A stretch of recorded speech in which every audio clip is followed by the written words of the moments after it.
Doctrine of priority of contract, जिसको हम लोग बोलते हैं स्ट्रेंजर टू अ कॉन्ट्रैक्ट। मतलब कि अगर मान लो दो पार्टीज हैं कॉन्ट्रैक्ट में, एक ऑफरर है और एक ऑफरी है, ठीक है। तो दो पार्टी हैं, दोनों ने आपस में ऑफर एक्सेप्टेंस खेला है जिसे कॉन्ट्रैक्ट बना है।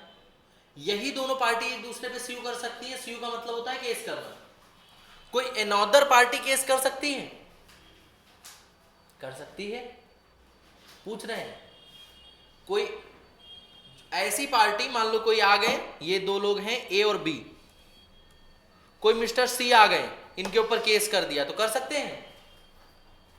कर सकते हैं। कर सकते हैं। पूछ रहे हैं कर सकते हैं? नहीं कर सकते। नॉर्मल केस में नहीं कर सकते, लेकिन इसके कुछ एक्सेप्शन है कि कुछ केसेस ऐसे हैं जिसमें stranger to a party of contract भी केस कर सकता है। कुछ केसेस ऐसे बताए गए। तो अगर देखा जाए डॉक्ट्राइन ऑफ प्रायोरिटी मतलब stranger to a contract can not sue, मतलब ये सी स्यू नहीं कर सकते, केस नहीं कर सकते हैं। लेकिन इसका कुछ एक्सेप्शंस है। एक्सेप्शन क्या है? In the following cases stranger to a contract can also sue. सबसे पहले बेनिफिशियरी ऑफ ट्रस्ट। मान लो दो लोगों ने कॉन्ट्रैक्ट किया, फिर से हम लोग चलते हैं, ए और बी, ठीक है। लेकिन कॉन्ट्रैक्ट पे जो नाम पड़ा था वो सी का पड़ा था। क्या सी पार्टी ऑफ अ कॉन्ट्रैक्ट है? नहीं है। कॉन्ट्रैक्ट तो ए और बी के बीच में हुआ है, लेकिन जो उस कॉन्ट्रैक्ट से होने वाला बेनिफिट है वो सी को मिलेगा। मान लो ए और बी ने एक कॉन्ट्रैक्ट किया अपना घर वर बेचने का, और घर जो था वो इन्होंने अपनी बेटी के नाम पे लिया। होता है ना ऐसा नॉर्मली। तो बेटी क्या है? बेनिफिशियरी ऑफ ट्रस्ट है। बेटी को कॉन्ट्रैक्ट का बेनिफिट मिल रहा है। तो बेटी इनकी पार्टी ऑफ कॉन्ट्रैक्ट नहीं भी है, फिर भी आगे चल के स्यू कर सकती हैं, कर सकती हैं केस वगैरह। अगर कुछ डिफॉल्ट वगैरह का केस आता है, कर सकती हैं, नहीं कर सकती। यही लिखा है, a trust is created for the benefit of the beneficiary, hence the beneficiary can enforce. Beneficiary कौन है इसमें? C. Beneficiary can enforce provision of trust even if he is a stranger of to a contract. हो सकता है सी अभी छोटी हो, सी को पता ही ना हो। जैसे कि मान लो एक बंदा है, जैसे होता नहीं, लोग प्लानिंग करते हैं कि हमारे अगर लड़की है तो हम कुछ उसके लिए प्रॉपर्टी वगैरह खरीद के डाल देंगे, जब तक वो 20-22 साल की होगी तब तक हमारे पास एक अप्रोप्रिएट फंड्स होंगे, समझ रहे हो। तो उसके नाम पे खरीद के डाल देते हैं। तो अगर उनकी जो डॉटर है, मान लो ऐसी कोई सिचुएशन आ जाती है जिसमें वो जो जिन्होंने मतलब परचेज किया है, वो हो सकता है कोई मेडिकल इशू हो जाए या ऐसा कुछ हो जाए, तो उनकी जो डॉटर है वो उस कॉन्ट्रैक्ट को इन्फोर्स करा सकती है। करा सकती है। क्या वो पार्टी ऑफ कॉन्ट्रैक्ट है? नहीं है, लेकिन बेनिफिट उसके हक में है, वो बेनिफिशियरी ऑफ ट्रस्ट है। समझ में आया? इसका एग्जांपल एक है, कह रहे हैं अ कॉन्ट्रैक्ट बिटवीन मुन्ना भाई एंड सर्किट। मुन्ना भाई और सर्किट के बीच में एक कॉन्ट्रैक्ट हुआ। बेनिफिशियल राइट किसके पास है उस प्रॉपर्टी का? Created in favour of Chinki. Chinki जानते हो कौन है? मुन्ना भाई एमबीबीएस मूवी देखी है, उसमें चिंकी होती है, डॉक्टर अस्थाना की बेटी। समझ रहे हो? याद है मुन्ना भाई? देखी मूवी एमबीबीएस? नहीं देखी? देखी है, याद नहीं, ठीक है। तो डॉक्टर अस्थाना की बेटी चिंकी, ठीक है। तो चिंकी का प्रॉपर्टी में नाम पड़ा हुआ है। जैसे हमने बताया कॉन्ट्रैक्ट हो रहा है मुन्ना भाई और सर्किट के बीच में, लेकिन चिंकी का नाम प्रॉपर्टी के पेपर्स में लिखा हुआ है। In this case Chinki can enforce his claim on the basis of this right. अगर अपना क्लेम वगैरह चाहे तो इन्फोर्स कर सकती हैं चिंकी, जबकि Chinki party of a contract नहीं है। समझ में आया? कोई दिक्कत नहीं होनी चाहिए। क्लियर? आकांक्षा क्लियर है? कहाँ पे? कहाँ पे हर क्लेम? चिंकी कैन, हाँ, इन्फोर्स हिज क्लेम। हाँ, गुड, वाह, ग्रामर ग्रामर, ठीक है। हर क्लेम, चलो। प्रोविजन इन मैरिज सेटलमेंट, भगवान देखेगा। Provision in marriage settlement, a stranger to a contract can sue on the contract where the provision is made for him in marriage settlement, अगर किसी प्रकार का कोई मैरिज सेटलमेंट हो रहा है, उससे रिलेटेड कोई कॉन्ट्रैक्ट है, मान लो किसी की मैरिज से रिलेटेड तुम कॉन्ट्रैक्ट कर रहे हो, तो बेनिफिशियल अगर देखोगे तो वो बंदा है जिसकी मैरिज वगैरह हो रही, तो वो भी कॉन्ट्रैक्ट को अपने अकॉर्डिंग चेंज कर सकता है। अब थर्ड वाला पॉइंट हम डिस्कस करते हैं, प्रोविजन फॉर मेंटेनेंस और marriage expenses of a female member under the family arrangement. कह रहे हैं कोई भी जो है आपका फीमेल पर्सन है आपकी फैमिली में, उससे रिलेटेड अगर उसके मैरिज से रिलेटेड कोई कॉन्ट्रैक्ट हो रहा है, जैसे मान लो एक घर में, एक घर है, ये फादर है, ठीक है, इनके 4 बच्चे हैं, 5 निकल गए, 1 2 3 5 निकल गए, एक ज़्यादा हो गया बच्चा, ठीक है ठीक है, 3 लड़के हैं और 1 लड़की है, लड़की के बाल थोड़े बड़े कर देते हैं तो पता चलेगा लड़की, ठीक है, ठीक। अब इन चारों को मिली प्रॉपर्टी, लड़कों को मोस्टली प्रॉपर्टी मिलती है ना, ठीक है।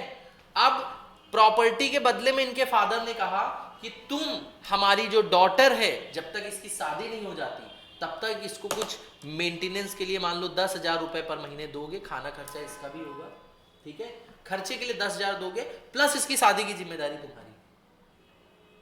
तो ऐसा कोई कॉन्ट्रैक्ट अगर हुआ है फैमिली में तो उसको कंप्लीट करना पड़ेगा।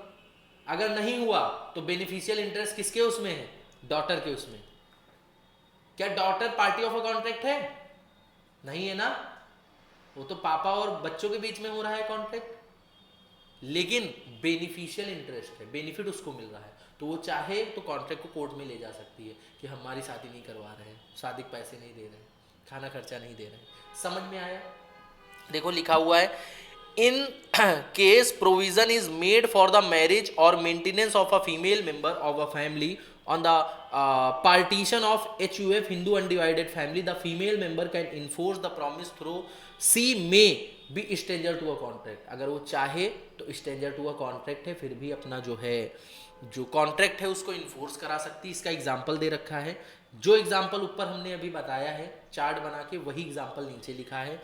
Nikhil give his property equal to his 3 son, 3 son को अपनी प्रॉपर्टी बांट दी, एक कंडीशन लगा के, क्या कि उसकी डेथ के बाद में all 3 of them will give 10,000 each to Neha, जो उसकी डॉटर है नेहा उसको 10,000 रुपए देंगी। एंड नाउ नेहा अगर चाहे, अगर ये लोग फेल करते हैं पे में पैसा, तो नेहा क्लेम ले सकती है अपना। क्लियर? एग्जाम्पल वही ऊपर हमने थोड़ा सा बताया था। Agency of a contract, assignee of a contract, the benefit of a contract में बी असाइंड। असाइंड का मतलब होता है ट्रांसफर। अगर कॉन्ट्रैक्ट का बेनिफिट है, मान लो चिंकी के पास जो प्रॉपर्टी थी, ऊपर हमने जो एग्जांपल में पढ़ा था, चिंकी अगर किसी को बेच देती है, अगर बेच देती है तो जिसको बेचेंगी उसके पास वो राइट जाएगा, वो क्लेम कर सकता है, चीजें कर सकता है कि नहीं कर सकता है? कर सकता है, नहीं कर सकता? कर सकता है। The assignee of a contract can enforce the benefit of a contract through he is a not party of a contract। मान लो तुम्हारे पास कोई इंश्योरेंस पॉलिसी है, तुम उसको अपनी वाइफ के नाम पे ट्रांसफर कर दो, असाइन ही तो हुआ।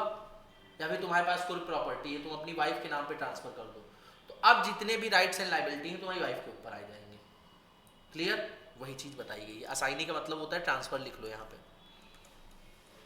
भूल जाते हो तुम लोगों को, थोड़ी सी मेमोरी की दिक्कत है, हमको पता है, क्या किया जाए, है तो है। भूलते हो कि नहीं जल्दी जल्दी? अरे बहुत जल्दी भूलते हो, ऐसे ऐसे ना करो, अभी देख लेंगे, ये चैप्टर खत्म हो जाए तो भयंकर टेस्ट रखेंगे इसका भी, तो दिल दहला देने वाला test. Acknowledgement of liability. Acknowledgement of liability का मतलब है, जैसे कि मान लो आयन के 500 रुपये हमारे पास हैं, हमको देने हैं आयन को, हमने तफसीर को दिया 500 रुपये, हमने कहा आयन को वो पैसे दे देना, ठीक है। आयन मान लो इनके घर के पास ही रहते, आयन आए नहीं, दूर रहते हमारे घर से, तो अगर देखो ये बात, तो ion party of a contract है, कॉन्ट्रैक्ट तो हमारे और तफसीर के बीच में हुआ कि इनको दे देना पैसे ऐसे करके, लेकिन अगर देखोगे किसके लिए हुआ, बेनिफिशियल राइट किसका है, अयन का। समझ लो, अयन ने अगर इनको बता दिया even if party of a contract नहीं है, अगर तफसीर ने घपलेबाजी करने की कोशिश की तो तफसीर के ऊपर केस कर सकते हैं, ये कर सकते हैं। अगर देखो तो ये पार्टी ऑफ अ कॉन्ट्रैक्ट है अयन, हमने तफसीर को पैसा दिया, पार्टी ऑफ अ कॉन्ट्रैक्ट नहीं है अयन, फिर भी अयन के बेनिफिशियल इंटरेस्ट की बात है, क्योंकि हमने कहा पैसे अयन को दे देना। वही चीज इसमें लिखी गई है, when the promisor either by his conduct और एक्नॉलेजमेंट और पार्ट पेमेंट और by estoppel create a privity of a contract between himself and stranger, the stranger can sue. क्या हुआ समझ में नहीं आया, एग्जाम्पल समझ में आएगा। राजू एंड श्याम, हेरा फेरी मूवी देखी होगी, राजू पे शाम 500 रुपीज, 500 रुपए राजू ने शाम को पे किए to be given to Baburao, कहने लगे बाबूराव को दे देना। समझ रहे हो, श्याम ने बता दिया कि तुम्हारे जो पैसे हैं वो हमको दिए हैं, बाबूराव को बता दिया। अब बाबूराव चाहें अगर श्याम पैसा ना दे तो बाबूराव चाहें तो उसको क्या कर सकते हैं, क्लेम कर सकते हैं। अपने वाले केस में बाबूराव कौन है, अयन। समझ रहे हो, श्याम कौन है, तफसीर। समझ में आया। तो अगर बाबूराव चाहे मतलब अयन चाहे तो तफसीर के ऊपर केस कर सकते हैं अगर तफसीर पैसा ना दे, क्योंकि अयन को हमने फोन करके बता दिया कि तुम्हारे पैसे हमने तफसीर को दे दिए। समझ लो, even if party of a contract अयन नहीं है तब भी अयन केस कर सकते हैं। समझ में आया। तफसीर अगर पैसे नहीं देंगे तो कोर्ट में ले जा सकते हैं। तो कह दो क्या, तो हम है ना सबूत कि हमने दिया है पैसे तुमको, हम बोल रहे हैं ना। समझ रहे हो, हमने दिया है तुमको पैसे, और ज्यादा होगा तो 500 रुपए की बात है, आउट ऑफ कोर्ट मिल लेंगे। अयन समझे। अरे मजाक की बात कर रहे हैं, लेकिन ऐसा होता है कि बाबूराव रिकवर कर सकते हैं, मतलब अयन रिकवर कर सकते हैं, लीगल राइट है इनका। समझ लो, एक्नॉलेजमेंट अगर हो गई है कि पैसा हमारा पैसा जो हमने दिया है तफसीर को, जो है अयन का जो है, अयन को पता चल गया कि सर ने जो पैसा दिया है वो तफसीर के पास है, तो तफसीर से पैसा रिकवर करेंगे, उसमें हम भी सपोर्ट करेंगे, नहीं तो हमको दोबारा देना पड़ेगा। Agency contract, contract which are entered into agent on the behalf of the principal can enforce by the principal even through he is a party of a contract. मान लो हमने कानपुर में अपनी ब्रांच खोली, कॉमर्स गुरुकुल नाम से ही, समझ रहे हो, कोचिंग, और वहां पे जो है हमने एक एजेंट बैठा है, मतलब वहां के टीचर हायर कर लिए, वहां पे बैठाया हुआ है हमारे बिहाफ पे, कॉमर्स गुरुकुल के बिहाफ पे। अगर उसने किसी से कोई कॉन्ट्रैक्ट कर लिया, मान लो बच्चों से फीस ली, तो इनडायरेक्टली या डायरेक्टली देखो प्रिंसिपल हम हैं, तो अगर वहां पे कोई गड़बड़ी होती है तो उसके लिए रिस्पॉन्सिबल हम हैं।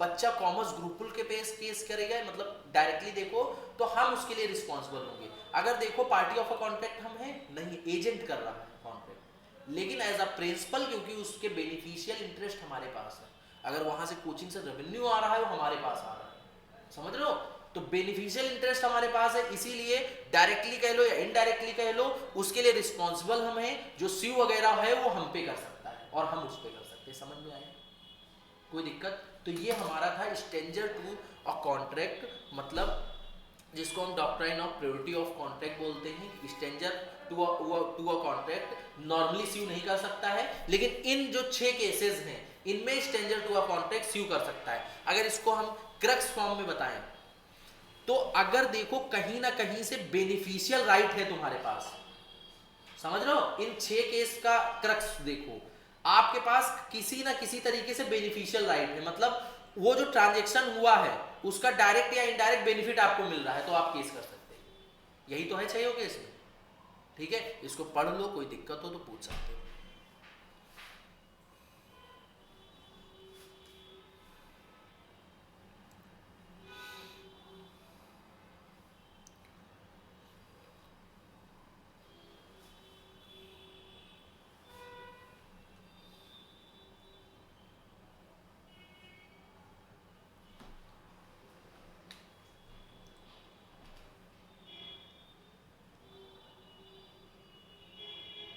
क्लास तुम लोगों की कितने बजे कॉस्ट वाली स्टार्ट हुई थी आज?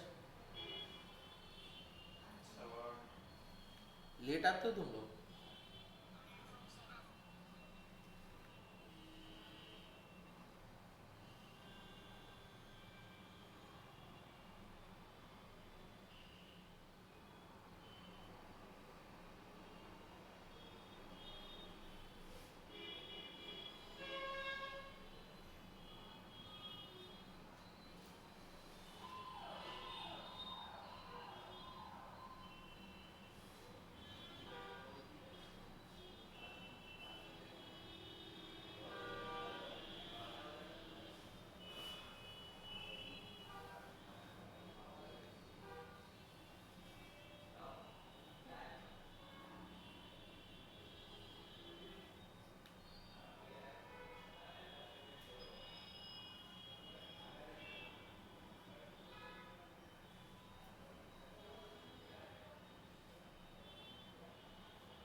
हो गया।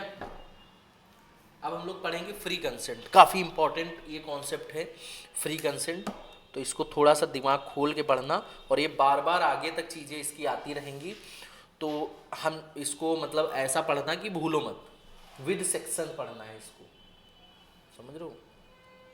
अब फ्री कंसेंट क्या होता है, सबसे पहले इसकी मीनिंग पढ़ते हैं। Two or more person are said to be consent when they are agree upon same thing and same sense. कह रहे हैं फ्री कंसेंट हम लोग तब बोल सकते हैं, या फिर कंसेंट तब बोल सकते हैं, फ्री कंसेंट नहीं बोलेंगे, कंसेंट तब बोलेंगे जब दोनों लोग सेम थिंग सेम सेंस में समझ रहे हो। समझ रहे हो, जो हमने बोला वही आप समझ रहे हैं, माइंड में आपके भी वही चीज़ चल रही हो, दैट इज अपनी कंसेंट होती है। जैसे हमने कहा हमारा घर खरीदोगे, इसमें अगर देखोगे क्लियरिटी नहीं है। हमने अगर कहा है हमारा बालागंज वाला घर खरीदोगे, इसमें क्लियरिटी है कि सर अपने जो यहाँ पे घर है उसकी बात कर रहे हैं, या फिर हमने कहा हमारा गांव वाला घर खरीदोगे, इसमें क्लियरिटी है। समझ रहे हो, हमने कहा हमारी गाड़ी खरीदोगे, अब गाड़ी बाइक को भी बोलते हैं, गाड़ी कार को भी बोलते हैं, इसमें क्या डिफरेंस है कि हम अपनी बाइक की बात कर रहे हैं या कार की बात कर रहे हैं। और हमने बोला हमारी गाड़ी खरीदोगे, आप सोच रहे हैं कि सर तो बुलेट की बात कर रहे हैं, और हम हो सकता है कार की बात कर रहे हैं। समझ रहा हूं, तो दोनों लोग सेम थिंग पे सेम सेंस में एग्री नहीं है, कंसेंट नहीं है। जब दो लोग सेम जो है चीज पे सेम सेंस में एग्री होंगे, उसको हम लोग कंसेंट बोलेंगे। क्लियर। और कंसेंट तब फ्री मानी जाएगी जब ये 5 चीजें उसमें नहीं होती। कौन कौन सी 5 चीजें? कोअर्जन ना हो अंडर सेक्शन 15, अनड्यू इन्फ्लुएंस ना हो अंडर सेक्शन 16, फ्रॉड ना हो अंडर सेक्शन 17, मिस रिप्रेजेंटेशन ना हो अंडर सेक्शन 18 एंड मिस्टेक ना हो अंडर सेक्शन 20। समझ में आया? अब ये सब क्या होते हैं एक एक करके हम लोग इन पे डिस्कशन करेंगे। मतलब कोई तुमसे बोलेगा फ्री कंसेंट क्या है, कहोगे 5 चीजें जिसमें नहीं है वो फ्री कंसेंट है। समझ रहे हो, where there is absence of the following terms, आपका coercion, undue influence, fraud, misrepresentation, mistake, ये 5 चीजें अगर किसी में नहीं है दैट इज अपना फ्री कंसेंट होगा। समझ में आया? कौन कौन सी चीजें हैं? लाइन से याद करना।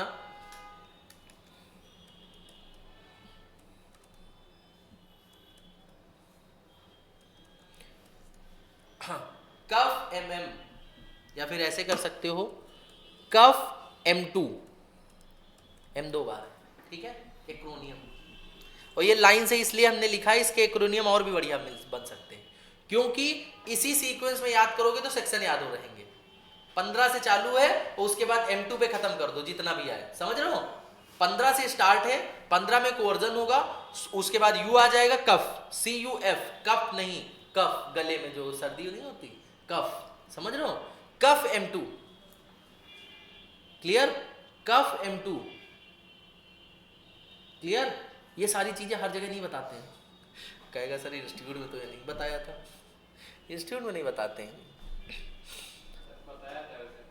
नहीं नहीं, ये नहीं बताया था, वो बताया, एक का बता दिया, सबका थोड़ा ना बताएंगे। यहाँ तुमको काफी चीजों का मिलेगा, समझ रहे हो, यहाँ पे सारी चीजों में मिलेगा, जिसमें भी आएंगी ये सारी चीजें याद करने वाली। वहां पे केवल 1-2 बताए होंगे, तो डेमो नहीं होता है। समझे?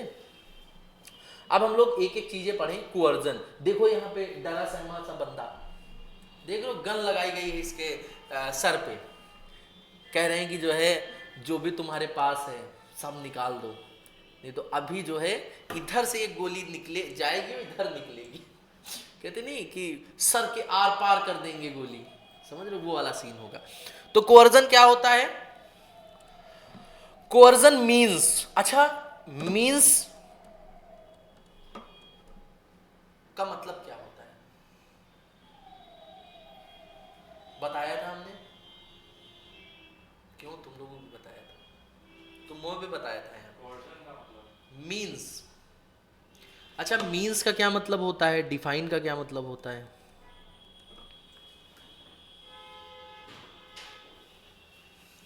हुँ?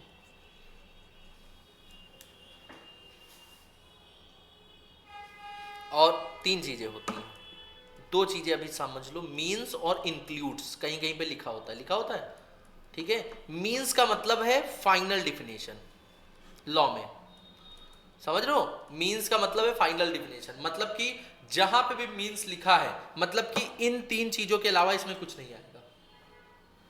अगर इंक्लूड्स लिखा है तो जो चीजें लिखी हैं वो तो है ही, इसके अलावा भी इसमें कुछ और भी ऐड कर सकते हैं। समझ में आया, मतलब ये कंप्लीट नहीं है, इसमें चीजें ऐड ऑन होती रहेंगी time to time.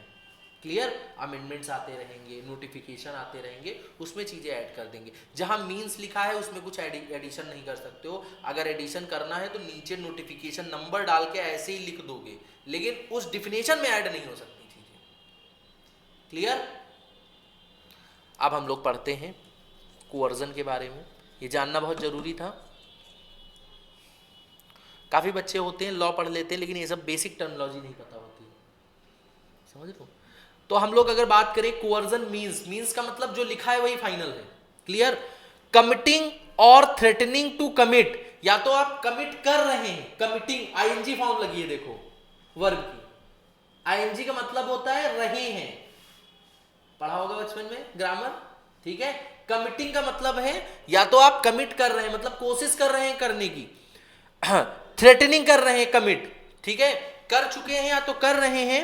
Any act forbidden, forbidden का मतलब मना किया गया है, प्रोहिबिट किया गया है by Indian penal code against any person, मतलब कि ये मना किया गया है कि ये काम आप किसी के विरुद्ध नहीं कर सकते हैं, जैसे कि डराना धमकाना मर्डर करना, ये सब क्या है इंडियन पीनल कोड कहते हैं, नहीं आईपीसी की धारा इसके तहत ये सब बंद करना जो है गैर कानूनी है बोलते हैं। तो आईपीसी क्या होता है, Indian penal code. Clear. Unlawful detaining और थ्रेटनिंग टू डिटेन, किसी की प्रॉपर्टी वगैरह अनलॉफुल डिटेन कर रहे हो मतलब गैर कानूनी तरीके से उस पर कब्जा कर रहे हो, या फिर उसको डरा रहे हो कि साइन करो, यहां पे रजिस्ट्री ले आए हो उसकी, कहो साइन करो नहीं तो ठोक देंगे, समझ रहे हो, ऐसा कुछ काम आप कर रहे हैं किसी अनदर पर्सन को with a view to obtain consent of another person, दूसरे पर्सन की कंसेंट लेने के लिए कि अपना घर हमारे नाम जो है कर दो, समझ रहे हो, तो उसको हम लोग कहेंगे कोअर्जन। जैसे मूवीज में नहीं देखते हो, मान लो कोई बूढ़े बूढ़े इंसान है उसकी हमको प्रॉपर्टी लेनी है, समझ रहे हो, तो क्या करेंगे हम लोग प्रॉपर्टी लेने के लिए उसकी पोती को उठवा लेते हैं, देखा है मूवीज में। तो क्या कर रहे हैं, किसी पर्सन को जो है डरा धमका रहे हैं, अनलॉफुल डिटेनिंग कर रहे हैं, थ्रेटनिंग कर रहे हैं, डरा धमका के उसकी कंसेंट लेने की कोशिश कर रहे हैं, कह रहे हैं अगर तुमने जो है साइन नहीं किया तो छोटे छोटे टुकड़े कुत्ते, समझ रहे हो, होता है ऐसा, छोटे छोटे पोती के छोटे छोटे टुकड़े करके कुत्तों को खिला देंगे, या फिर पहले के जमाने की मूवीज उसमें कहते हैं चील कौवों को खिला देंगे, होता था ऐसा। तो डरा ही तो रहे उसको, डरा धमका के किसी भी तरीके से अगर कंसेंट ली जा रही है तो क्या वो कंसेंट फ्री होगी, कंसेंट का हिंदी में मतलब सहमति होता है, क्या वो सहमति फ्री होगी, नहीं होगी, वही चीज बोली गई है, कोई दिक्कत यहां पे नहीं है। आगे बढ़ते हैं, हु कैन एक्सरसाइज कोअर्जन, कह रहे हैं कोअर्जन कौन कर सकता है, coercion may come from a person party to a contract और even third person not connected with the contract directly. हो सकता है तुम खुद जाके बंदूक लेके उसको डराओ धमकाओ, या फिर हो सकता है तुमने गुंडे हायर किए हुए हैं, होता नहीं मूवीज में, वैन लेके आते हैं, समझ रहे हो, रुमाल पे क्लोरोफॉर्म डालते हैं स्कूल के बाहर खड़े होते हैं, जैसे पोती निकलती है तुरंत जो है वैन के अंदर, होता है ऐसा। तो क्या वो खुद करने जा रहा है, किसी थर्ड पार्टी से करवा रहा है, करवा रहा है थर्ड पार्टी से, तो या तो आप खुद कर सकते हैं कोअर्जन, या किसी थर्ड पार्टी जो कि पार्टी ऑफ अ कॉन्ट्रैक्ट नहीं है उससे भी करवा सकते हैं। समझ में आया, कोई दिक्कत है यहां तक, एक एक वर्ड समझ में आना चाहिए, समझ लो। इंपॉर्टेंट पॉइंट्स इसमें क्या है, a mere only threat to prostitute a man और file suit against him does not constitute a coercion, कह रहे हैं किसी को डराना कि हम तुम्हारे खिलाफ कोर्ट में केस कर देंगे, तुमने ये किया है वो किया है, ऐसे करते नहीं। जैसे आप जैसे जा रहे हैं और आपकी बाइक से कोई कार वाले की हल्की सी टक्कर हो गई, तो बाइक को तो नुकसान नहीं होता है इतना, होता है? नहीं होता है। कार वाले को अगर हल्का सा छू गया तो 10-20 हजार का नुकसान हो गया। वो कह रहा पैसे निकालो, नहीं तो अभी हम पुलिस को बुला रहे हैं, FIR कर रहे हैं। ऐसे इसको हम लोग कोर्जन नहीं बोलेंगे कि हम कोर्ट में केस कर देंगे तुम्हारे खिलाफ, हम FIR कर देंगे, हम पुलिस को बुला देंगे। ये किसी भी प्रकार से आपका कोर्जन के अंडर नहीं आता है। क्लियर? किसी मैटर को कोर्ट में ले जाने की धमकी देना, हम पापा से शिकायत कर देंगे, ये कोर्जन में नहीं आता है। मम्मी कहती नहीं है, संभल रहे हो कि नहीं, कि पापा को मिला है फोन, ऐसे आता है? घर में अल्टीमेटम आता होगा, कह रहे घर टाइमली आ रहे हो कि नहीं कि पापा से फोन करवाए क्या ये कोर्जन है? ये कोर्जन नहीं है। High prices and high interest rate, charging high interest rate, high prices etc, it not the coercion as same is not prohibited under the Indian penal code. अगर कोई आपसे हाई प्राइस किसी चीज के चार्ज कर रहा है या फिर हाई इंटरेस्ट रेट चार्ज कर रहा है, तो क्या ये चीज आपकी जो है क्या कहेंगे, कोर्जन के अंडर आएगी? आप फ्री हैं, आप उसको चाहें तो मना कर सकते हैं। मतलब परचेज करने के लिए ऐसा तो है नहीं कि वो आपके बिल्कुल कह रहा है कि आपको खरीदना ही खरीदना पड़ेगा, बैठा लिया कुर्सी पे बंदूक बंदूक लगा के तब कोर्जन होगा। अगर वो हाई प्राइस चार्ज कर रहा है, जैसे मान लो हम क्लासेस की प्राइस अपनी 1 लाख रुपए रखते हैं, तो हमारी आपकी वो है स्वतंत्रता है, फ्रीडम है कि आप उसको ना परचेज करें, लेकिन कोर्जन नहीं है। कोर्जन तो तब होगा जब बंदूक लेके कहें 1 लाख की क्लास खरीदो, नहीं तो ये ठोक देंगे, दैट इज कोर्जन। समझ में आया? Threat to commit suicide, consent to an agreement may at time to obtain by threatening to commit suicide, threat to commit suicide also amount to coercion। अगर आप किसी को धमकी दे रहे हैं कि ये काम करो नहीं तो हम आत्महत्या कर लेंगे, सुसाइड कर लेंगे, तो ये कोर्जन होता है। मेंटली किसी इंसान को आप जो है मजबूर कर रहे हैं वो काम करने के लिए, समझ रहे हो, तो उसको हम लोग कोर्जन कह सकते हैं। जैसे बहुत होता है, करो नहीं तो हम ये करे ले रहे हैं, अभी होता है ऐसा तो वो आपका कोर्जन के अंडर आता है। अब ये जो आपका इफेक्ट है इसका, ये सब में सेम होगा पांचों में। Section 19, what will the effect of the consent caused by coercion. अगर कोर्जन के जरिए, जैसे कि वो जो दादाजी थे जिनकी कंसेंट ली गई थी, प्रॉपर्टी पे साइन वाइन कराए गए थे, अभी समझ रहे हो, पोती को अगवा करके साइन वाइन कराए गए, अगर उनकी कंसेंट कोर्जन के थ्रू ली गई है तो जब चाहे तो कॉन्ट्रैक्ट को कैंसिल कर सकते हैं। मतलब एग्रीमेंट इज वाइडेबल होता है at the option of agreed party. Agreed party जो पीड़ित पक्ष है, पीड़ित पक्ष कौन है? दादाजी हैं, तो दादाजी जब चाहे उस कॉन्ट्रैक्ट को कैंसिल करवा सकते हैं। और वाइडेबल एग्रीमेंट कौन सा होता है? एक पार्टी के कहने पे कॉन्ट्रैक्ट कैंसिल हो जाए और दूसरे पार्टी के कहने पे कॉन्ट्रैक्ट कैंसिल ना हो। When at a desire of a one party contract cancel हो जाए और at the desire of second party contract cancel ना हो। समझ में आया? Aggrieved party has option to cancel the contract. Aggrieved party के पास ऑप्शन होता है कि वो कॉन्ट्रैक्ट को कैंसिल कर सकता है। अगर एग्रीव्ड पार्टी कॉन्ट्रैक्ट को कैंसिल करता है तो कॉन्ट्रैक्ट से लिया गया जो भी बेनिफिट है वो उसको रिटर्न करना पड़ता है। हो सकता है दादाजी को जबरदस्ती उसने 10 लाख रुपए दे दिए हो, ये लो 10 लाख रुपए, तो जब दादाजी कॉन्ट्रैक्ट कैंसिल करेंगे तो दादाजी को 10 लाख रुपए वो वापस करने पड़ेंगे। समझ में आया? कोई दिक्कत यहां तक? इसको पढ़ लो, ये चारों पॉइंट जो हमने पढ़ाए। अच्छा ये देखो इधर सेक्शन 19, ये सब में सेम रहेगा पांचों में, समझ रहे हो? मतलब तुम अंडर इन्फ्लुएंस पढ़ोगे उसमें भी ये सेक्शन 19 सेम रहेगा। मतलब जितने भी आपके पांचों चीजें हैं उनका ये लास्ट वाला डी पॉइंट सेम रहेगा। क्लियर? कोर्जन पढ़ लो फिर हम लोग आगे बढ़े।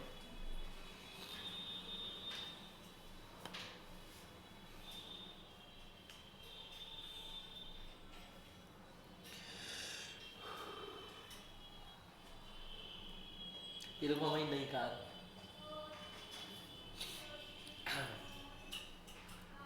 समझ रहे हो? इसमें एक फीचर है, समझ रहे हो? Happy birthday sir. किसका बर्थडे है? आपका देखिए कब लगा हुआ। कितनी बार पैदा होंगे साल में यही नहीं समझ में आ रहा है। हाँ इसमें एक फीचर है, जानते हो? इसको पीछे बढ़ाओ आगे भागती है। तो ऐसे करके पीछे करो ये आगे भागेगी, समझे? ये जानते हो कि स्टूडेंट ने गिफ्ट दी थी टीचर्स डे पे फाइनल के हमने एक दिन क्लास में ऐसे ही बोला होगा कि हमको एक कार और बहुत पसंद है, नॉर्मली पसंद भी है, तो उस बच्चे ने मतलब उसको लगा कि ऐसे ये वाली कार्स, तो उसने ये गिफ्ट कर दी। बढ़िया भी है। हमारे पास रखी है, हमारे पास फर्म में भी है, फर्म में भी हमने अपने डेस्क पे रखी हुई है करीब 8-10 कारें ऐसी। बढ़िया लगता है, क्यों है? हॉट व्हील नहीं है वो। हमारा एक स्टूडेंट है, उसने पूरा कलेक्शन बना के रखा है हॉट व्हील का। बॉक्सेस में जो नहीं आते हैं उसमें रखा है पूरा ऐसे करके, पूरा टावर बनाया हुआ है घर पे। क्वालिटी बेकार होती है। बढ़िया बढ़िया लो, अब 150 रुपए के लोगे तो बेकार मिलेंगे। जो भी होता है फाइबर ही होता है। हाँ तो फाइबर ही होता है, नहीं मेटल वाली आती है एक, मेटल वाली। मेटल नहीं कुछ होता है, वैसे मोड़ जाता है। अब हमने मोड़ के नहीं देखा है, दिखने में अच्छी लगती हैं बस। अब उनकी बिल्ड क्वालिटी थोड़ा ना टेस्ट करेंगे कि पता चले उनको रियल कार समझ के ऐसे थोड़ा ना होता है।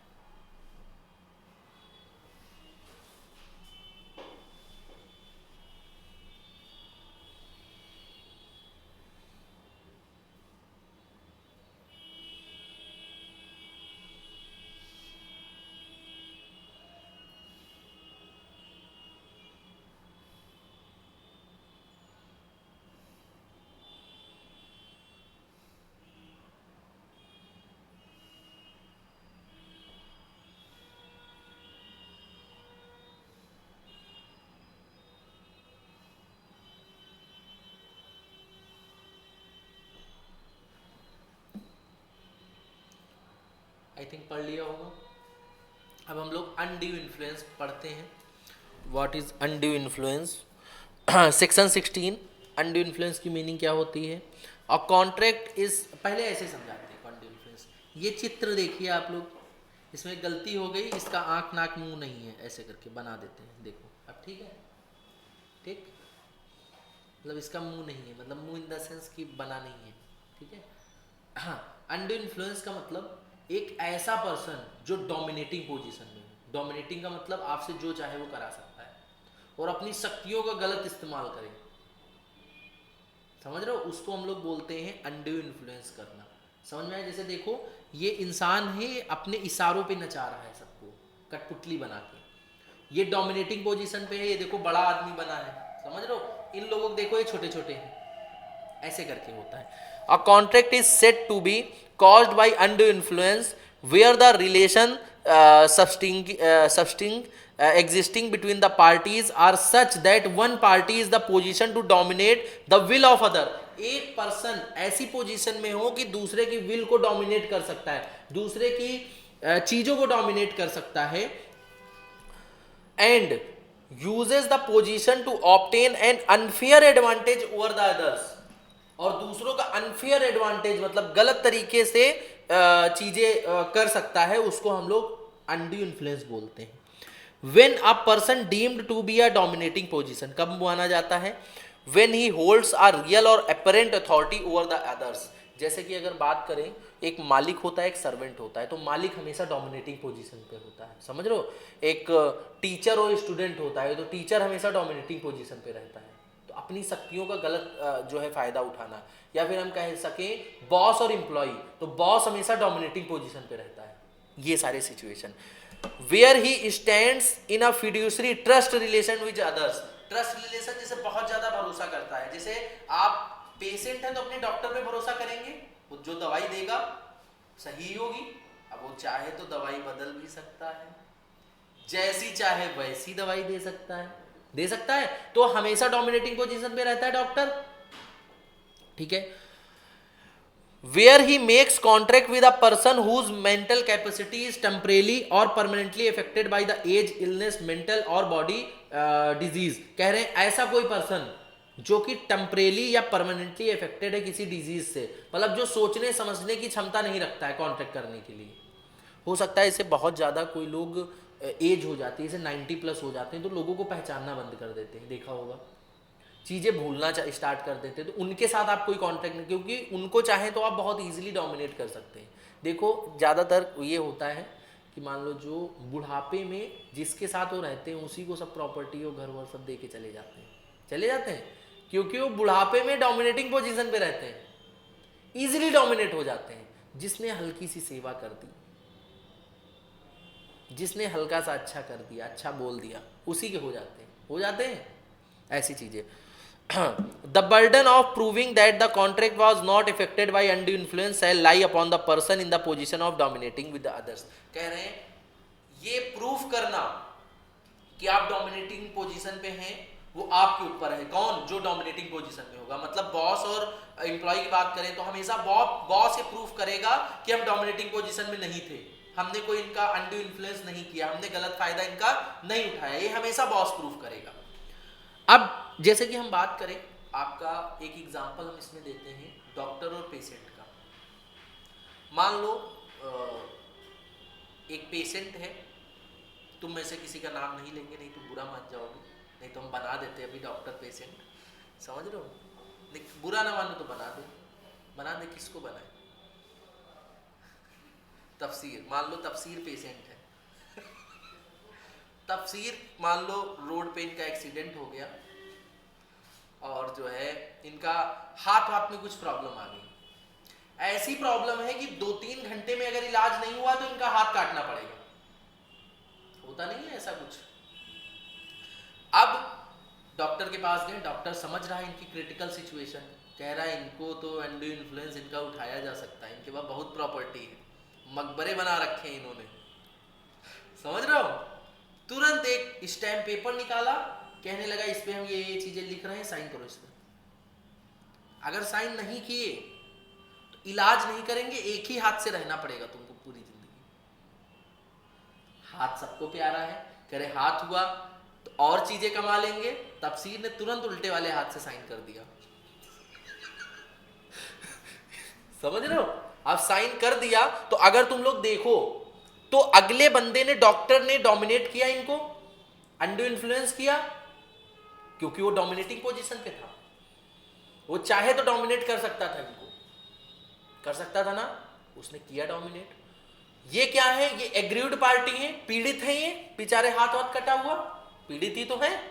तो अगर ये चाहे तो आगे चल के उस कॉन्ट्रैक्ट को कैंसिल कर सकते हैं ना। At the option of the aggrieved party voidable contract होता है, कॉन्ट्रैक्ट कैंसिल हो सकता है। वही चीज तो हम बता रहे हैं। समझ में आया? किसी कोई दिक्कत? तो एग्जीक्यूट तो हो चुका होगा ना तब तक। There are presumption of undue influence in the following relationship, जैसे parents and child, guardian and ward, doctor and patient, ये सारे जो रिलेशनशिप हैं ये आपके कैसे? हाँ, एक रिलेशनशिप जो हम बताएंगे, फियांसे एंड फियांसी, समझ रहे हो? जो मंगेतर होते हैं वो भी डोमिनेट कर सकते हैं। कैसे? कोई एग्जांपल दे सकता है?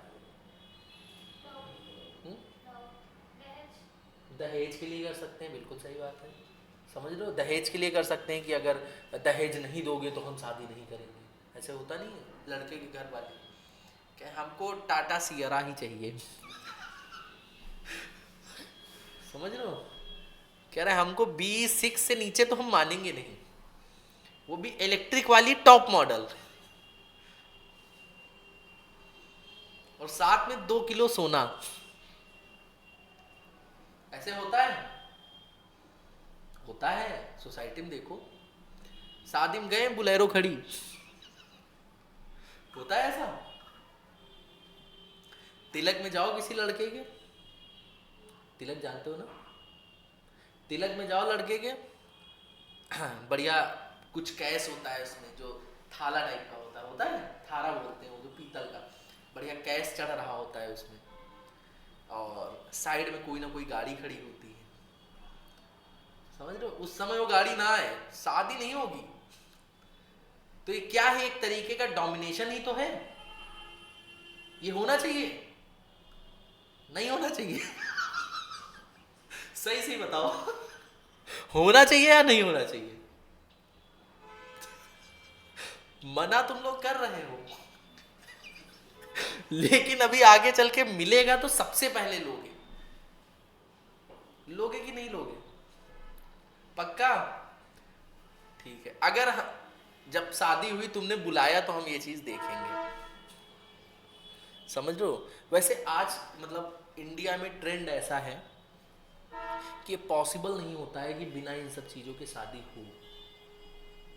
होता है, तुमने देखी है, मतलब शायद ही 100 में 1-2 हो जो हम देखते हैं, समझ रहे हो। या हमारे खुद की घर में शादी होती है कज़न वगैरह की, तो उसमें देना पड़ता है, ये अच्छा लड़का नहीं मिलता है, और जो पैसे नहीं लेगा वो अच्छा नहीं होगा लड़का। ऐसी मानसिकता होती नहीं है कि अगर लड़का पढ़ा लिखा है, गवर्नमेंट जॉब वाला है, या फिर प्राइवेट जॉब बहुत मतलब 2-3 लाख रुपए कमाता है तो पैसा लेगा, बिकेगा वो। होता है कि नहीं? ऐसा घर में होती होगी बात कि दीदी बड़ी हैं, शादी देखी जा रही, वो तो 20 लाख मांग रहे हैं, वो तो 25 लाख मांग रहे हैं। होता है ऐसा? बिना इसके नहीं होती है। क्योंकि उनको भी वो लड़का चाहिए होता है, लड़की वालों को, जो 2-3 लाख रुपए कमाए। ये भी तो होता है, दोनों चीजें हैं।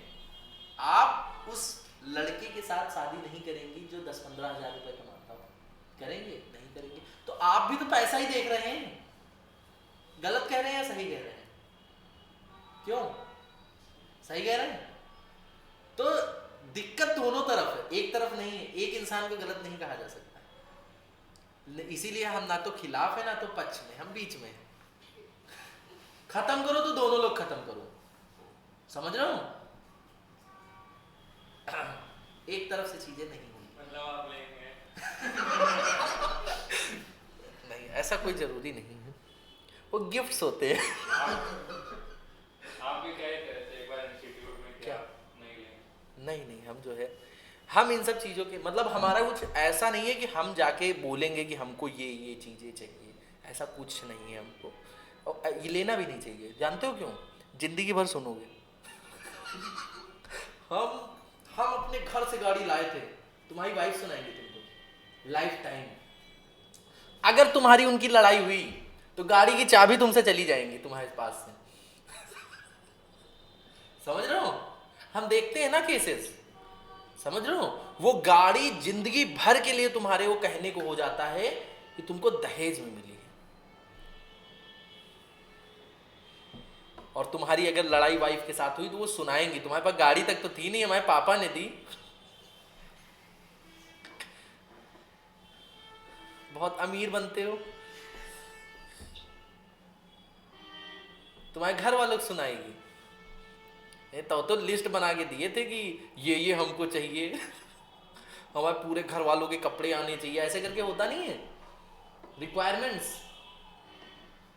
ये सारी चीजें हैं, तो इसमें कोई भी एक साइड का आंसर कंक्लूजन कभी इसका हो ही नहीं सकता डाउरी वगैरह का। या गवर्नमेंट नहीं रोक पाई तो हम लोग क्या हैं? सर डॉक्टर और पेशेंट प्रियदर्शन में रहता, क्या डॉक्टर और पेशेंट को मतलब? अभी जो आपने कहा था उसमें है ना, किसमें? अभी एग्जांपल में आपको उससे दिया था, डॉक्टर और पेशेंट वाला। क्या अंडू इन्फ्लुएंस की तो सिचुएशन है, तो ये अंडू इन्फ्लुएंस की सिचुएशन है सारी।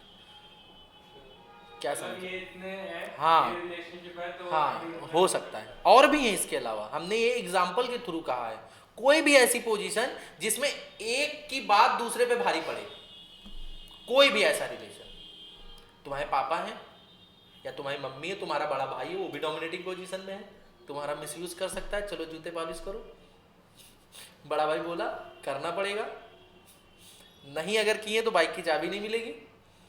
सुबह सुबह बैठे चमका रहे हो अपनी बनियान से उसके जूते, होगा ऐसा। However, there is no presumption of undue influence in case of relationship of landlord and tenant, debtor and creditor, husband and wife. In cases में आपका कोई प्रिजम्पशन नहीं माना जाता है अनड्यू इन्फ्लुएंस का, क्योंकि ये देखोगे ऑलमोस्ट बराबर है। जैसे डेटर एंड क्रेडिटर में नहीं होगा, लैंडलॉर्ड एंड टेनेंट में नहीं होगा, क्योंकि वो पैसे दे रहे हैं वो रह रहे हैं, समझ रहे हो। हस्बैंड एंड वाइफ में तो हो ही नहीं सकता एक दूसरे को अनड्यू इन्फ्लुएंस, वाइफ भले कर ले, हस्बैंड कभी नहीं कर सकता है अनड्यू इन्फ्लुएंस। अब अगर देखोगे सेक्शन 19 पूरा सेम है, एक बार पढ़ के देखो इफेक्ट क्या होगा। कॉन्ट्रैक्ट आपका जो है वाइड डिक्लेयर हो सकता है at the option of the agreed party. Agreed party चाहे कॉन्ट्रैक्ट को कैंसिल कर सकता है, और जो भी बेनिफिट उसने लिए हैं उसको वापस करने पड़ेंगे जब कॉन्ट्रैक्ट कैंसिल हो गया। वही तो है तीनों पॉइंट्स। इसको पढ़ लो एंटी इन्फ्लुएंस को, बहुत ही डिटेल में विद एग्जांपल्स हम लोगों ने डिस्कस किया, आई थिंक समझ में आ गया होगा। हाँ सर ये डॉक्टर एंड पेशेंट वाला केस है, तुम उसी पे अटके हो, तुम्हारा एग्जांपल दे दिया, हमने डॉक्टर पे केस कर दिया, ठीक है डॉक्टर ने पैसे वापस करे, ठीक है। तो आप हाथ का फिर से तोड़ लेगा क्या क्या चीज? है ना कि जो हमने बेनिफिट लिया है वो वापस करना पड़ेगा। तो बेनिफिट क्या हाथ तोड़ लोगे? ये नहीं हो सकता है, प्रैक्टिकली पॉसिबल नहीं है ना कि हाथ कटवा दोगे, कह दो लो हाथ कटवा दिया लो, तुम इसके लिए कहे थे ना लो लो लो, ऐसे गए वो पुष्पा वाला फावड़ा लिया, कट से काटा, उसी के सामने जाके दिखा के उसको, ऐसा नहीं हो सकता है। तो डॉक्टर पैसे वापस नहीं डॉक्टर करेगा। पैसे वापस करेगा, तुम बेनिफिट, जो एग्रीड पार्टी है, सॉरी, जो पैसे आपने लिए, मान लो डॉक्टर ने कुछ पैसे दिए होंगे प्रॉपर्टी के बदले में, भी दिया हो, वो पैसे आप वापस कर देंगे। कोई भी जो ऐसी सिचुएशन होगी कि उसने इलाज कर दिया, वो इलाज कैसे वापस कर पाओगे? या एक काम और कर सकते हो, उसका हाथ तुम काटो, उसका इलाज करो तो डॉक्टर ये नहीं कहेगा हमने इनका इलाज करा उसके पैसे लिए, क्या चीज? डॉक्टर ये कहेगा हमने इलाज करा उसके पैसे इलाज के आप पैसे ले सकते हैं, या आप जोर जबरदस्ती से प्रॉपर्टी नहीं, उसकी एक मार्केट वैल्यू देखी जाएगी ना, तुमने कितने 10 लाख का इलाज किया, 10 लाख पैसे रुपए से ले लो, वो थोड़ा ना पूरी पूरी प्रॉपर्टी अंदर कर लिए तुम। क्या बात करते हो, क्यों बात करते हो?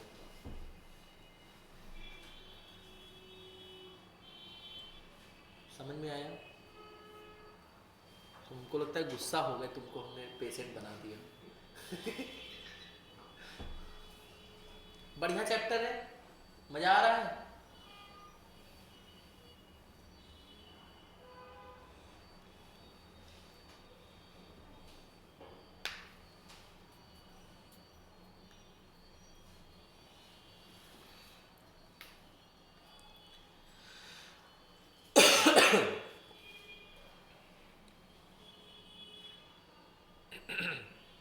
फ्रॉड पढ़ लो अच्छा एक बार, फिर फ्रॉड हम लोग डिस्कस करते हैं।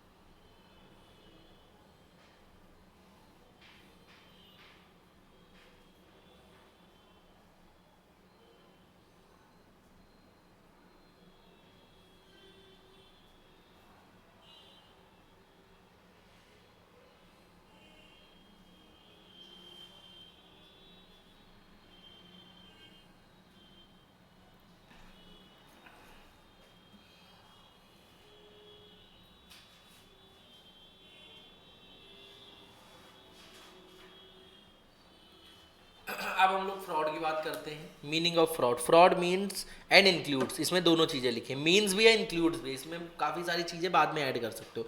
Any of the following act committed by party to a contract or which is convenience by or his agent intended to deceive of another party, another party को नुकसान पहुंचाने के लिए पहले से ही हमारा इंटेंशन हो। फ्रॉड क्या होता है हमको पहले से पता है, जैसे मान लो हम क्लासेस का पैसा ले लिए और क्लास नहीं कराए, तो ये हमारा पहले से इंटेंशन है ना कि हम पैसा ले लेंगे और क्लास नहीं कराएंगे, हमारा पहले से इंटेंशन है कि हम अगले सामने वाले पर्सन को नुकसान पहुंचाएंगे, दैट इज कॉल्ड फ्रॉड। और include him to enter into a contract,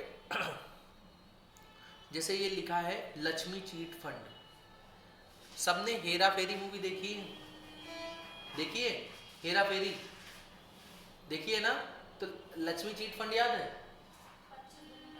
25 दिन में पैसा डबल, याद है, याद है ना। तो अगर इसकी बात करो तो ये चीट फंड खुला ही इस इंटेंशन से था कि हम पैसे लेके भाग जाएंगे। क्या इसका इंटेंशन ये था कि हम अपने कॉन्ट्रैक्ट को जो हमने प्रॉमिस किया है उसको परफॉर्म करेंगे?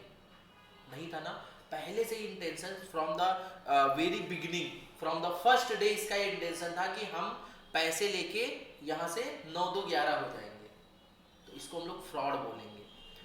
The suggestion as a fact of that which is not true by one who does not believe it to true, मतलब पहले से पता है जो हम बोल रहे हैं वो सही नहीं है, वो सच नहीं है, और अगला इंसान को बिलीव करवा रहे हैं कि तुम भरोसा करो ये सच है। जैसे मान लो हमने भी कोर्स लॉन्च किया था tax and compliances pro course, उस कोर्स में मान लो कोई डेमो वीडियो नहीं था तुम लोगों ने देखा था कि पहले सर कैसा पढ़ाएंगे? उसका रीजन ये है कि कोई भी वीडियो अगर हम YouTube पे इसका अपलोड करते हैं YouTube हटा देता है, क्योंकि इस पे GST की साइड है, उस पे जो बताते हैं वो पर्सनल इंफॉर्मेशन रहती है लोगों की। जैसे कल हमने एक वीडियो अपलोड किया और YouTube ने उसको हटा दिया, समझ रहे हो? तो ऐसे करके इसका कोई डेमो नहीं था। डेमो नहीं था तो हम चाहते, आप लोग जो है पैसा ले लिया था, तुमको ये भी नहीं पता सर कैसा पढ़ाते हैं वगैरह वगैरह, पैसा लेके भाग जाते। पहले से अगर हमारा मन होता, इंटेंशन होता। एक्टिव कंसीलमेंट ऑफ फैक्ट, किसी फैक्ट को छुपाना, by one having knowledge to believe of that fact. हमको पता है ये चीज गलत है, हम छुपा रहे हैं तुमसे, समझ रहे हो? हमको पता है कि आगे कुआं है, तुमको कह रहे हैं चलो चलो आगे कुछ नहीं है, तो ये भी एक तरीके का फ्रॉड हुआ। To promise made without intention to performing it, ऐसा प्रॉमिस कर रहे हैं जो परफॉर्म ही नहीं करेंगे। जैसे कि अभी मान लो ऑलमोस्ट तुम लोगों का मान लो कोर्स लॉन्च किया था, इतने सारे पैसे आए हमारे पास, लेके भाग जाए, ना क्लास करवाए, पहले पैसे दे दिए सब, एक का भी हमने पेंडिंग नहीं किया कि बाद में पेमेंट कर देना। क्लास स्टार्ट होने से 10 दिन पहले ही सारा पेमेंट ले लिया था हमने, भाग जाए, भाग सकते हैं, जाके गोवा हुआ में बढ़िया आराम करें जाके, समझ रहे हो?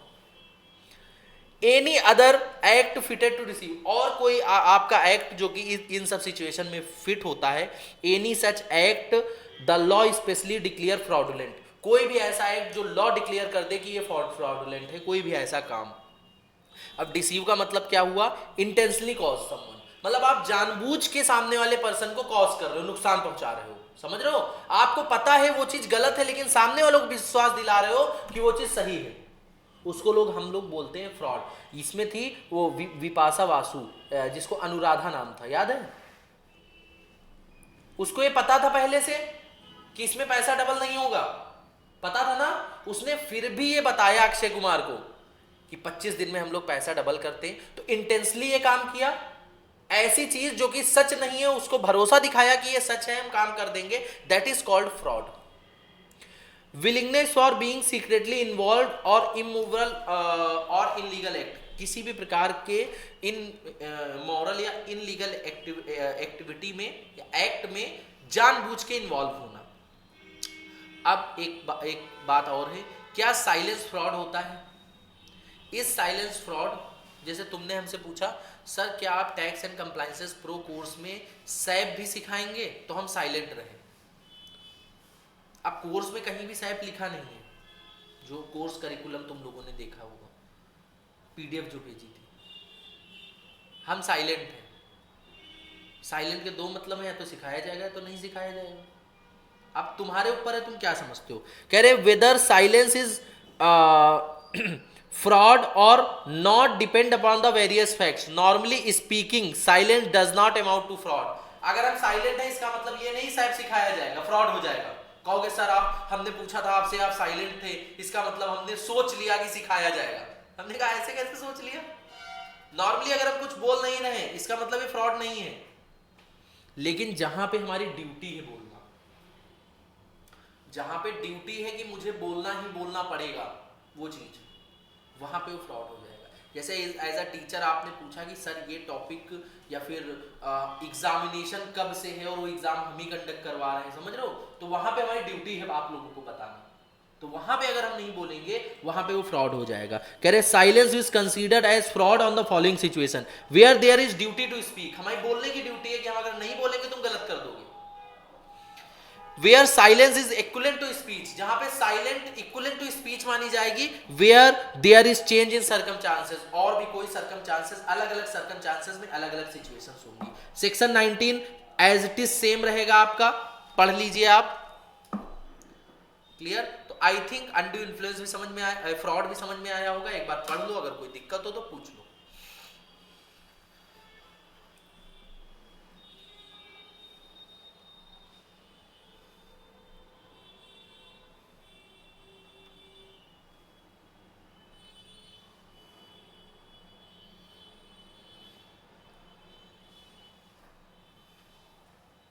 सर एग्जाम में डेफिनेशन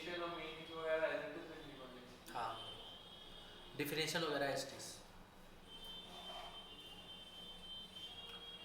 डेली तुमको लॉ 6 महीने तक डेली सुबह समय देना है लॉ में। सुबह में क्लास चलती है तो शाम में दो, समझ लो, रेस्ट करके थोड़ा सा लॉ 2 घंटे तुमको डेली पढ़ना पड़ेगा थ्योरी, क्योंकि मैक्सिमम बच्चे लॉ में इंटरमीडिएट में फेल होते हैं टाइम ना देने की वजह से। लॉ ऐसा सब्जेक्ट नहीं है जो तुम एग्जाम के 15-20 दिन पहले उठाओगे वो सब पढ़ के। देख लो कितने कॉन्सेप्ट्स हैं इसमें, कितने सेक्शंस हैं, कितनी सारी छोटी छोटी हिडन इन्फॉर्मेशन है, छोटे छोटे एग्जाम्पल हैं, तो सारी चीज़ें तुमको याद करके जानी पड़ेगी।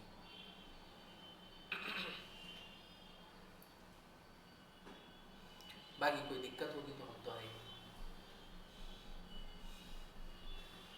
नींद आ रही है यार? पढ़ लो, फिर हम लोग मिस रिप्रेजेंटेशन पे आते हैं। पीछे वाला एग्जाम्पल लक्ष्मी चीट फंड और अनुराधा वाला बिल्कुल याद रखना, समझ रहे हो? एग्जाम्पल बहुत इंपॉर्टेंट है कॉन्सेप्ट को समझने के लिए।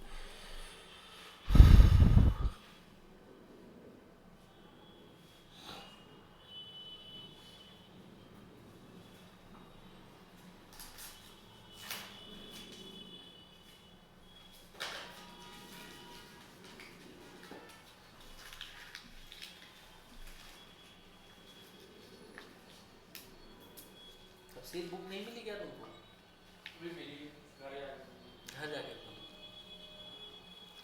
बुक बिल्कुल रैप करके मिलती है इस समय, तो तफसीर बढ़िया लगता है।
अब पढ़ते हैं मिस रिप्रेजेंटेशन। अब देखो हम यहाँ पे एग्जांपल दे रहे हैं।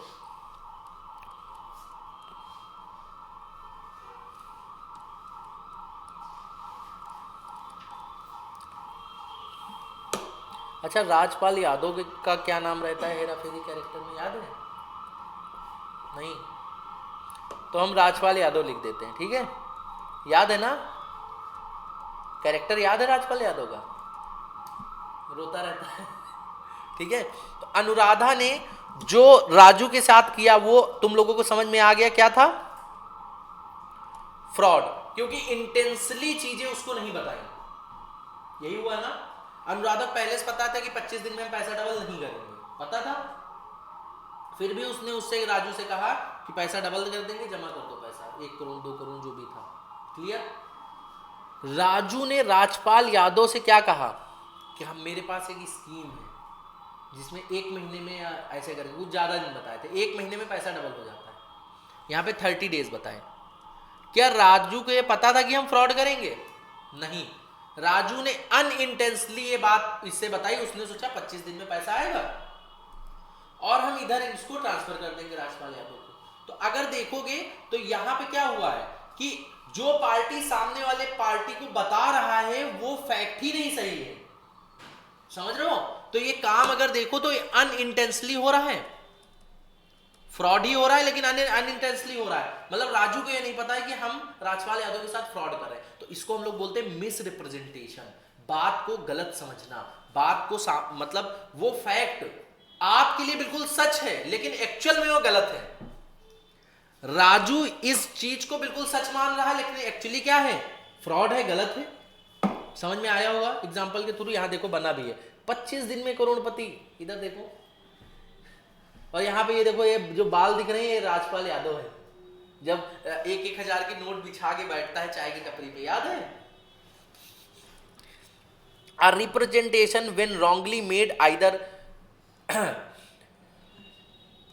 innocently or intensely। innocently मतलब उसको पता ही नहीं, इंटेंसली मतलब कोई उसका इरादा नहीं था फ्रॉड। क्या जो है अक्षय कुमार राजू का इरादा था कि राजपाल यादव को पैसा नहीं देंगे, मूवी में देखना कहीं ऐसा इरादा नहीं था। उसने ये कहा था 21 दिन में हमको पैसा आएगा, हम 25 दिन में इसको दे देंगे। ये मिसरिप्रेजेंटेशन कहा जाएगा when it is made innocently or unintentionally it is misrepresentation, and when it is made intensely and willful वो फ्रॉड होगा। जैसे अनुराधा जो राजू के साथ कर रही है वो फ्रॉड है क्योंकि वो इंटेंसली कर रही है, जानबूझ के कर रही है। लेकिन जो राजू राजपाल यादव के साथ कर रहा है वो अनइंटेंसली कर रहा है, वो मिसरिप्रेजेंटेशन है। बहुत स्लाइड बिट डिफरेंस है, समझ रहे हो, इंटेंसली और अनइंटेंसली का। Misrepresentation means making any statement as true but actually that statement is false।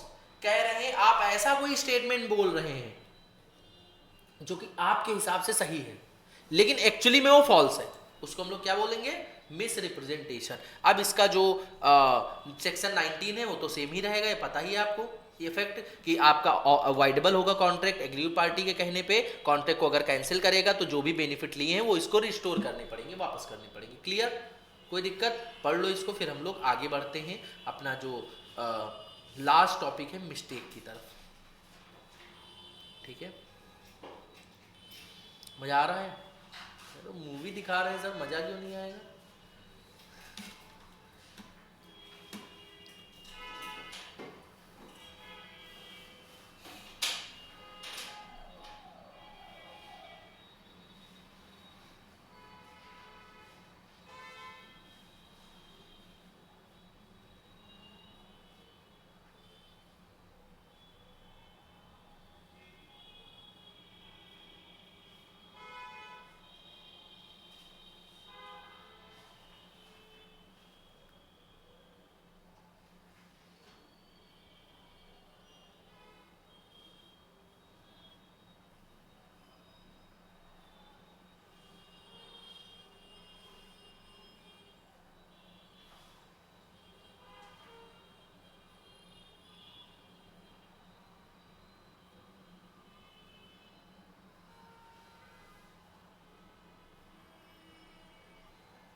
ठीक है, तो आज यहाँ तक करो, उसके बाद आगे कल कराते हैं, ठीक है।